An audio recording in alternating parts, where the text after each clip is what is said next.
Want to know what your dog is thinking? Have a challenging dog behavior you need help with? The Dish on Dogs is your source for all your canine questions. Improve your relationship with your dog and deepen your understanding of your furry friend. Right here on the Dish on Dogs. Welcome, everyone. Welcome to the Dish on Dogs. I'm your host, Mike Gould, mayor of Hounds, USA, home to the happiest dogs on earth. Welcome to the Dish on Dogs, the show about, guess what? Dogs and their owners. Joining me today is, of course, the very lovely Jackie Bondanza, the president. This is the president of Hounds, USA, joining me here today. So I can't be more... That's right, I'm your boss. That's what that means. All right. I can't be more excited about this. I'm sure you could tell. Jackie, welcome to this episode. This is going to be an exciting one. I don't even remember the last time I saw you. You are kind of, I know you did some of these episodes yourself. You got better ratings. You talked to my friend Rich Stoll without me. Yeah, we did. You interviewed him. He's our franchisee down in Maryland. Yep, opening in November. I think you spoke with Corey and, again, did a great job from what I heard. Okay, so listen, Jackie, we're here today. You're joining us. Tell us, what are we going to talk about today? What's the topic? Didn't you wanted to talk about some of our competitors, right? And how we do things differently at Houndstown. I thought that's what you wanted to focus the show on. Yes. And I remember the instructions. Don't talk when you're talking. I'm cleaning this That's all up. That's from our crew, by the way, not from me. Don't talk. So that's the concept. Don't talk when someone else is talking. All right. I got that. Now let's let's go back and think of why I want. Oh yeah. So I just traveled pretty much. I travel a lot, right? 200, 250 days a year, and I do secret shopping every once in a while. I pop in on our competitors, not for any other reason, just to get a sense of the different markets. Yeah, absolutely.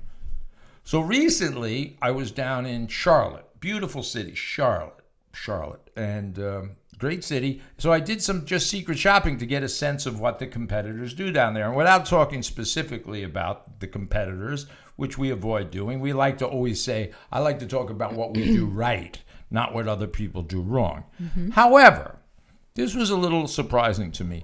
So I did some secret shopping, and I went into some doggy daycares and just asked, as I would, as a customer. And, it was interesting because when I asked them about how much time the dogs play together, and they said to me, in more than one different franchise or different pet care location, they said half the dogs, they stay inside their kennels for an hour and a half, and then they play for an hour and a half, and they rotate all day long like that. So when you really break it down, you're paying for a full day of daycare, and the dogs are literally only interacting for half the day at most. Right. What do you think about that? Well, aside from it obviously not being ideal for the dog, it's not, like you mentioned, it's not really what the customer's paying for.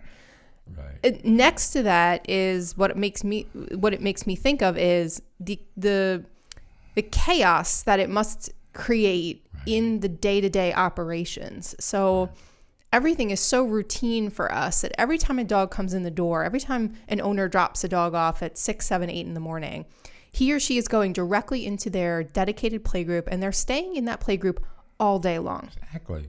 With very few exceptions. Now, if the dog needs a break, if he needs a nap, if it's a young puppy and we've agreed to feed him lunch, we're going to separate the dog. But for the most part, these dogs are playing 10, 12 hours a day. Right. And it really allows for the day to flow really smoothly. Right. I can't imagine breaking up the packs and moving the dogs all around, introducing new dogs to new packs multiple times throughout the day.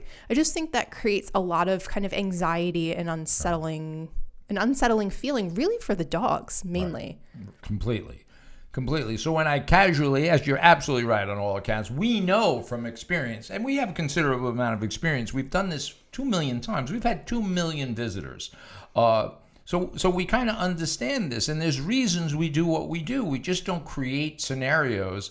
We do these things for a reason. So anytime you're moving dogs around, it puts anxiety on them, just like putting the leash on the dog when you're going for a walk. There's an anxiety associated with the movement from their natural pack to whatever enclosures, and God knows what enclosures they put them in. I mean, as I said, I was just asking casual questions, and they said the dogs are separated, and then they play for an hour and a half. When I asked why, this is the part that kind of frustrates me a little bit.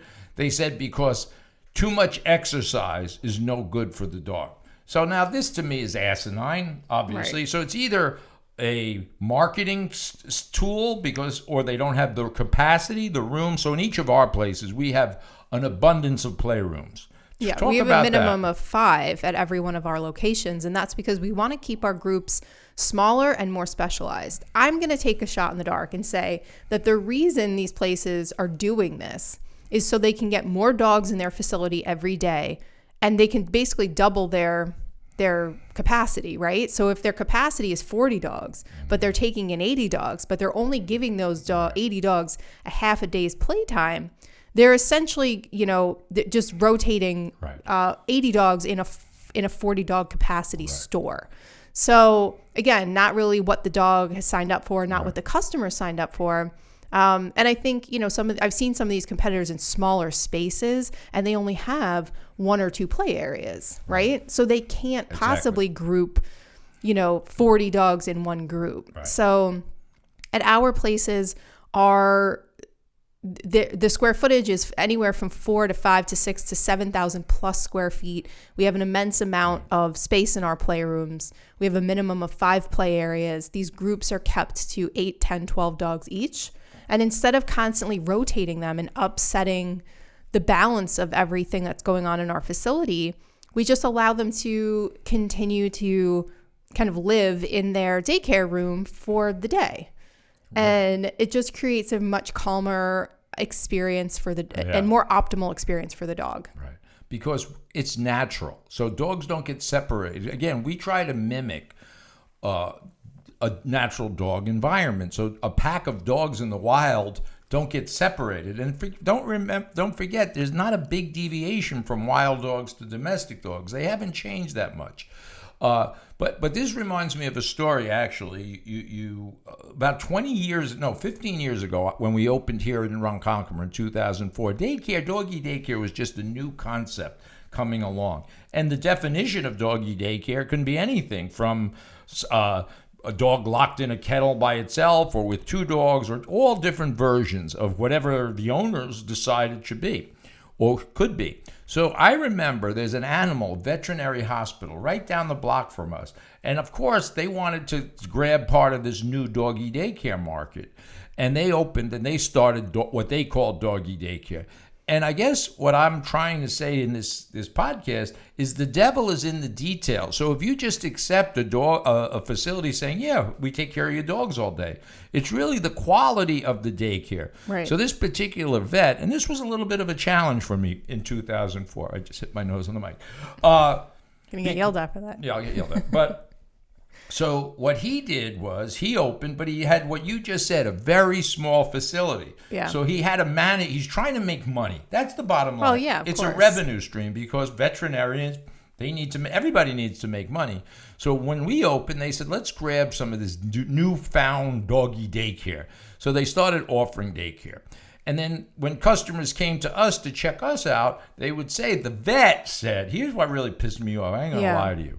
The vet said, too much exercise is no good for a dog. So that to me was really, because now they're using the label of the vet, because obviously who are they going to listen to, a vet or somebody like me, some moronic, right? So they're going to listen, right? You agree with that? They're going to listen to the vet. It's Dr. So-and-so said dogs that get overstimulated is not good for them. Right. But the real incentive behind saying that is because they don't have the space to provide what dogs actually need, which is exercise. Right. Dogs are animals. They come from the outdoors and nature. Right. So there's no such thing as a dog getting too much exercise unless it's forced exercise, which of course we do not do here. Forced exercise meaning if you're forcing a dog to run with you or tying a dog to your bicycle, that is obviously something different that we're not talking about here. Right. But the distinction is we're allowing our natural pack to come in the morning, and we know the routine.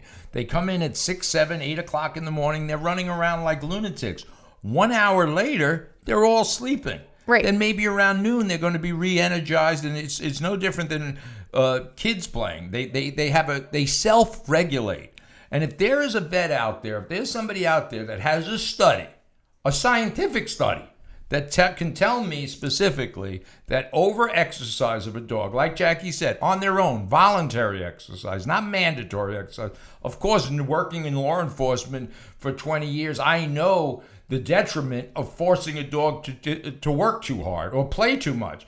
9/11, for example, dogs were when they were finding bodies at ground zero, they were essentially playing. What handlers did, because of the circumstances, kind of forced the dogs to work more than they wanted to or play.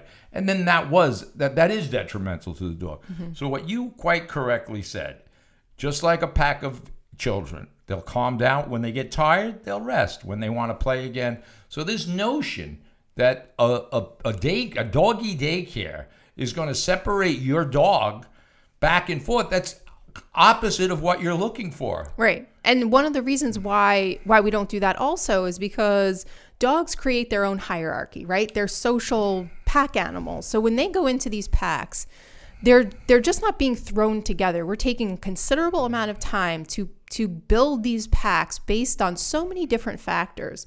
Size and temperament. Yes, of course. Everybody does that now. But we have the ability, kind of because of your knowledge, and our staff has at our locations have the ability to go even deeper and say, what is this dog's play style like? What is his temperament like? What other dogs would he be best with? If we have a very shy dog, we're not throwing him in a group with 20 other crazy dogs. Right. We're taking the time to build a pack around him to help that dog come out of his shell. And what disrupting the groups throughout the day would do is upset that dog, upset the balance of the pack. So when they develop this kind of hierarchy within their group, it's then repeated every time they come back and go into that same group to some degree. So it's like a kindergarten class, right? It's like every 2 hours, if you constantly change the kids in the kindergarten class, it would disrupt kind of the energy of the group, right? And make things a little bit more difficult. Right. Kids would have to acclimate with one another again and again throughout the day. It would disrupt what they're there for. It's opposite of what we're looking for. We want a natural pack. Think of it this way. At 2 o'clock in the morning, your whole household is sleeping. And then you get your dog and you put him in his crate or separate him from your bedroom or wherever he sleeps. It doesn't make any sense. So as I think what you said is correct. They either don't know how to do this, they don't know the nuances of animal behavior, particularly dog behavior, or the facilities just aren't big enough to accommodate that. It's a combination of both, really. Yeah, I know a couple of our competitors that tend to be in smaller spaces. They want to be in these retail spaces and they want to be a retailer, but they also want to jump in on this, doggy daycare market, which has exploded over, especially the past 5 to 10 years. So they're trying to figure out ways of getting the most dogs in the door, getting as much revenue as possible. Right. But what's going by the wayside and with those efforts are the dog's experience and ultimately the dog's safety. So it's not necessarily safe to constantly be moving groups around and changing packs, right? Absolutely, Jackie. You couldn't be more right about that. So I guess for customers, what should they do? I mean, you don't have to be rude about it, but you have to ask these in questions. Yes. How long is my dog actually in a play group? That's the question. How many dogs are he with? Yes. And is it all day long? What would cause you to separate it? Jackie identified reasons why we would separate a dog. If they're not feeling well, if they're overly stimulated, if it's just not the right balance. Some dogs, look, as dogs get older, they start getting ailments, right? Hip dysplasia, arthritis.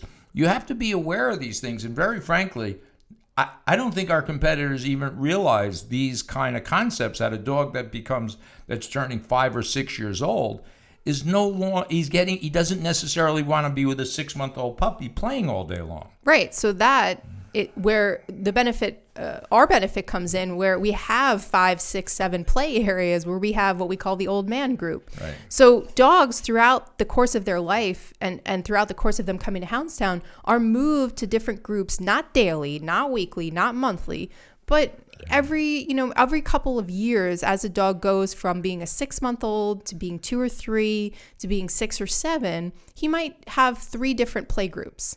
And we're constantly assessing what is the best group for this dog as he's moving through these different phases of his life. That's when it's appropriate to change the dog's group. Of course, just like children in school, you go from 3rd grade to 6th grade to 9th grade and 12th grade because you're maturing. Dogs, the problem with dogs is they're maturing very rapidly. And a 1-year-old dog and a 4-year-old dog can look identical anatomically, right? You can put a 5-year-old Labrador retriever next to a 1-year-old. They look exactly the same. But psychologically and behaviorally, they're two different dogs.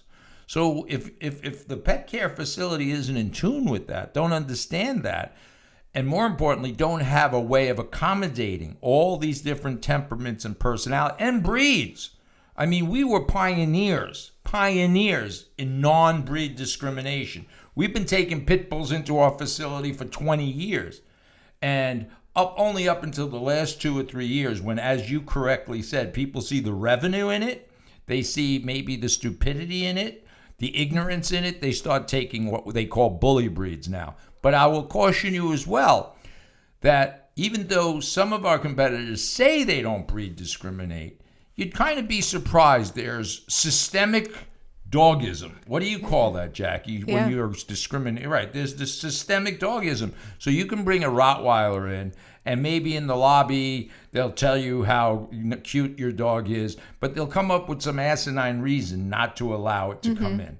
And that's just ignorance on the part of our competitors. So again, if you're in these markets, and this goes for our franchisees that are opening in markets, don't just go around asking, what pricing is, how much does it cost for doggy daycare? Because as I said, for those people that I went to, if you're paying for a full day of daycare, you're only getting half a day of daycare. Right. So definitely the lesson is ask questions. Ask the staff member to take you through what the dog's day is going to be like. Ask what type of enclosure your dog's going to be in. Right. Ask if the dog is ever separated. Ask how big are your dog groups. That's a huge one that a lot of people don't ask. If the answer is 25 to 30 other dogs, or you look in a window and you see little dogs and big dogs and there's 25 dogs in a group, that's a red flag. Of course. And again, pricing is also. So if somebody says it's $20 a day for daycare and we say ours is $30 a day, well, why is that? Right, let's ask why. Ask why. How can it be so cheap? Because if your dog's locked in a crate all day or half the day, that's essentially what's happening. That's what you're paying for. Right. And some places do even less than that, where they're doing separate playtime, right? So you're paying for you're paying for the day, but the dog is in his enclosure unless you also pay for separate daycare. Right. And I would ask, if I pay for separate daycare, how long is it? And how are the dogs assessed and grouped together? And how, what kind of space are they going into to interact as well? You're absolutely right. And that reminds me of customers that come here from these big box, because there's also big box competitors. They're not franchises, but they're they're these big places, and they want to get a piece of their retail, right? So they're major PetSmart, Petco, all of these places are retail. Mm-hmm. These other things, doggy daycare is ancillary. Boarding is ancillary revenue stream. So I've had customers come here from those places for their first time, and they literally said they needed an accountant to figure out their bill, because it starts out with a boarding fee. Okay, boarding is usually the overnight fee. Then there's a daycare fee. And then what you said, there's 20-minute play sessions or 30-minute, whatever it is. You ask the questions. Whatever it is, it's added onto your bill. So by the time you buy your dog a cookie, a treat, if it needs a vitamin, you're really surprised by the bill. Right. So yeah, we've never operated that way, where we try to be a very accessible, affordable, straightforward, all-inclusive pricing model. Right. It's just, there's no need to make this so complicated. Right. And again, we just have the dog knowledge. We're able to really spend our days just observing the dogs that come in to daycare and getting a real understanding of what can we do at Houndstown that's going to optimize their experience, that's going to optimize their time here, that's going to help the customer address, any behavior issues that are going on at home? That's another very ancillary, but very important, but ancillary effect of daycare, right? Mm-hmm. Is getting separation anxiety, chewing, jumping, barking. Right. These behaviors that customers are seeing at home are drastically improved by regular daycare. Of course, because again, not to keep saying the same thing, but it's natural pack. So imagine if you have a bird at home in a cage, or any animal you have. Wouldn't it be nice to release the bird from the cage, let it fly around for 5, 6, 7 hours, and then come back home at night? So it lived its natural life, right? But we obviously can't do that. So animals in the zoo, wouldn't it be nice to be able to take a lion or a tiger and let him run in a jungle for 6 or 7, 8, 10 hours and make sure he comes home safely? Of course, it's unrealistic, but wouldn't it be nice for the animal to experience what life is like as an animal? Right. Yes. So that's what we strive to do. And we do this in a very dog way, not a human way. Yes. We're dog first. And I think that makes all the difference for us when it comes to comparing us to any competitor out there. Right. Nobody has the dog knowledge we do. Right. And it's simple knowledge. Actually, humans, what we talk about, humans think too much about it. They have enrichment programs. Let me ask you geniuses out there, what is enrichment for a dog?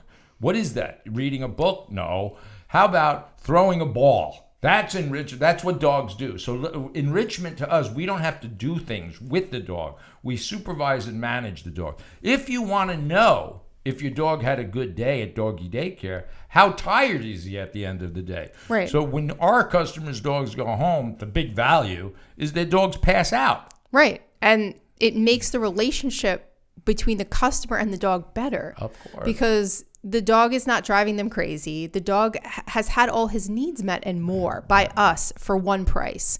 And it just creates this really nice, balanced situation and the customers see the value in it. Right. So if your dog's only getting half of that, then they're going to go home not as tired, a little bit still energetic. And, what's that worth if you've just worked a 12-hour day? Right.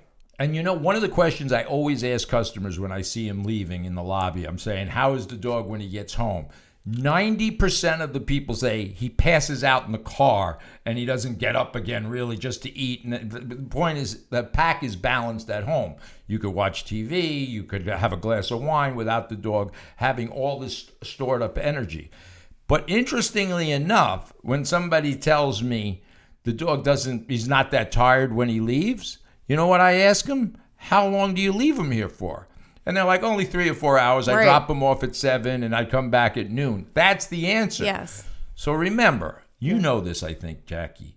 Dogs don't talk, correct? You've learned that since being president of this company? I think that's still true. Yeah. Okay, that's still true. So my point is you can't ask a dog, right? You can't say, what was your experience like? And they say, I was locked up half the day. I wanted to play more, but they wouldn't let me. They can never tell you that. But their behavior can tell you that. As I said, tired when they get home. They should have this little burst of energy when they see you in the lobby, get in the car, pass out, or at least be calmer. Than they're normal. And conversely, the next day when you pick up the leash and say you want to go to doggy daycare, there's this burst of energy and excitement. This happens. And frankly, if it's not happening, we want to know about it. Right. Because maybe this isn't the right fit for your dog. Maybe a pet sitter is better. Maybe dog walkers are never good. But pet sitters or some other version. So right. We're not saying 100% of dogs need to be here, but 90% of them do. Mm-hmm. And the 10%, we talk about it. And that's just simple. If you tell me that your dog is not tired after he spends 12 hours here, 10 or 12 hours, I'd be personally curious to see what is exactly happening here. You agree? Yeah, absolutely. And sometimes the dogs just like you said, they self-regulate. So they play in little bursts. They play for 15 minutes, then they take a nap. We have Kuranda beds available in our playroom. Right. So they hang out. It's a nice little life for them. Right. And we have Kuranda beds. For those of you who don't know it, it's a bed that's off the a little bit off the floor, protects the dogs, from laying on the ground. Ironically, I was just thinking about this today. At home, we have a dog, Maggie, and she's an outdoor dog. She gets anxiety being in the house. Yeah. I tried to take her in the other day because she was, my anthropomorphic brain said, let me have this mutt come inside for the night. She didn't sleep the whole night. When she's outside, she literally lays in a hole that she dug all night long. I got up this morning, I left, and she was lying in this hole. She has access to a Kuranda bed. She has access to all these wonderful human things.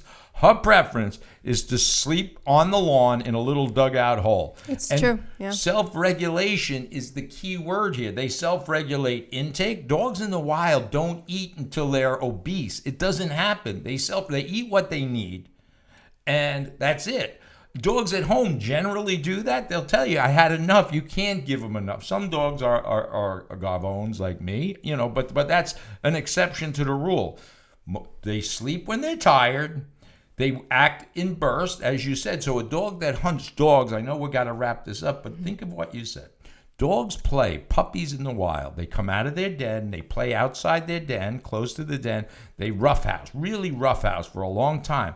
In 10 or 15 minutes, they're dead. Mom and dad, the mature dogs, they hunt for about 100 yards. They do 80-yard dashes. They're not going on marathons searching the countryside for prey. They see prey. They run 70, 80, 90, 100 yards. That's it. If they catch the prey, they kill it. If they don't catch it, they go back to their den. We have to wrap up, dear. Yes. This was such a pleasure having you back here with me. I can't tell you. Okay. Anything else? Any other words of no, wisdom? let's just leave it at that. That's a good ending. Houndstown, USA is home to the happiest dogs for a reason. We took care of 2 million dogs for a reason. And ask the tough question. The devil is in the details. All right, everyone. Well, that's a good way to wrap this up. Check us out on our Facebook page, The Dish on Dogs, YouTube, and Spotify. We'll see everybody next time. Nice.